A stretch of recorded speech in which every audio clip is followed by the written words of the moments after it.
Alright y'all, we back with another video and I have to talk about this. I can't believe I'm getting baited into doing this because I really didn't want to do it until I just keep seeing it pop up on my timeline. And so we need to talk about this whole pistol formation debate because I've been asking Falcons fans over and over what their actual issue is with Zac Robinson running pistol, and I keep coming up empty every time.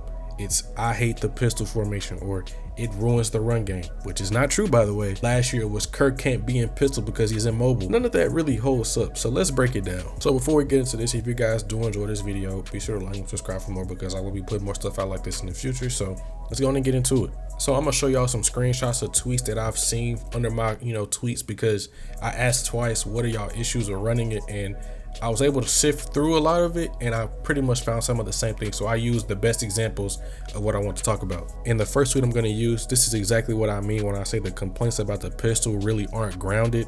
Someone told me we run pistol every time, even on 4th and inches, and it turns into 4th and 3. I'm not really sure what he means by that, but when I actually pulled the numbers for him, on 3rd down we ran pistol once.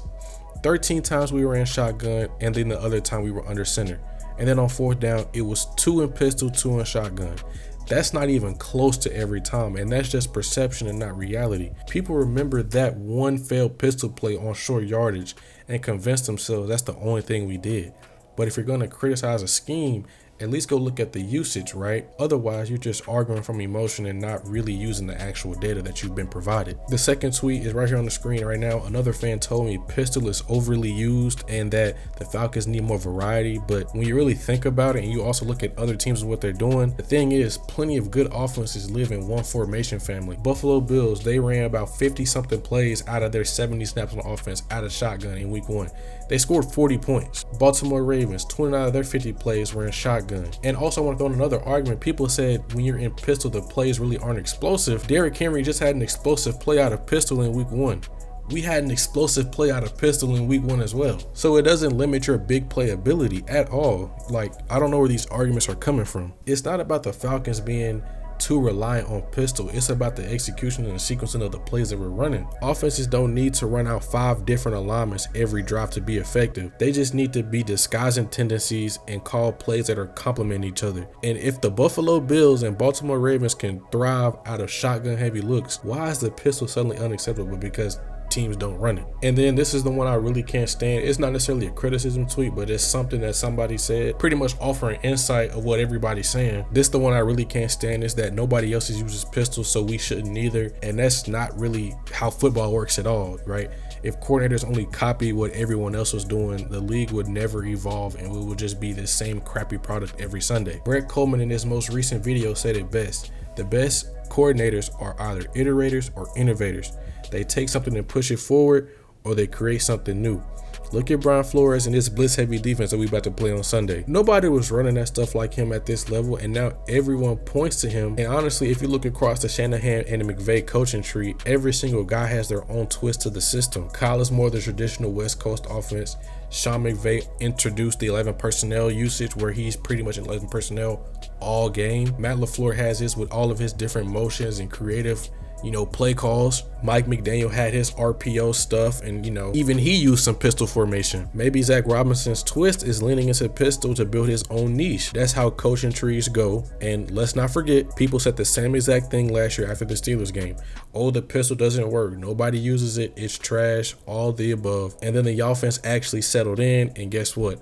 It started rolling before Kirk went down. So what's the fuss really about? And then one thing I also want to add to it is that people are also saying we need to be under center more, and I do agree with that, but my only pushback is Michael Penix Jr., he's never really been under center. Even though he said he'd love to be under center, it's just something he's never really done before in his career. So having him learn to turn his back to a defense and then quickly get his eyes around and decipher where to go with the ball when he's never done that in his career, that's just unrealistic, right? Michael Penix Jr. has mainly been in the shotgun. So Zac Robinson, from what I'm trying to interpret or rationalize why he's in pistol, is because he's trying to get the best of both worlds. He's not going to try to compromise Mike's skill set in order to do what he wants to do.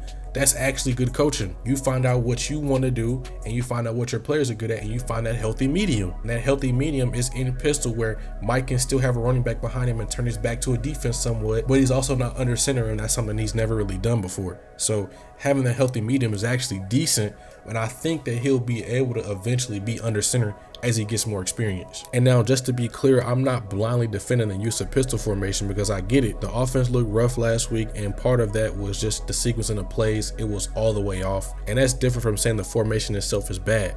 The run game couldn't get going, and his offense is really predicated on establishing the run to open up everything else. And when your bread and butter gets shut down, it's going to look messy. That's why it's on the play calling and the adjustments, not the fact that we line up in pistol. And to be fair, we've seen Zac Robinson make those adjustments before. When Kirk played Tampa last year, we started dialing up more passes because the run wasn't as effective.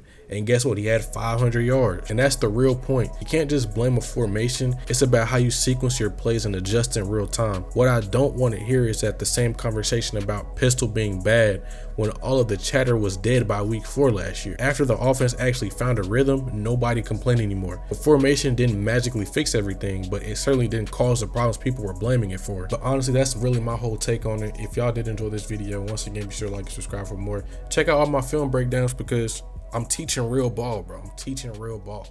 So see y'all later next video. Goodbye.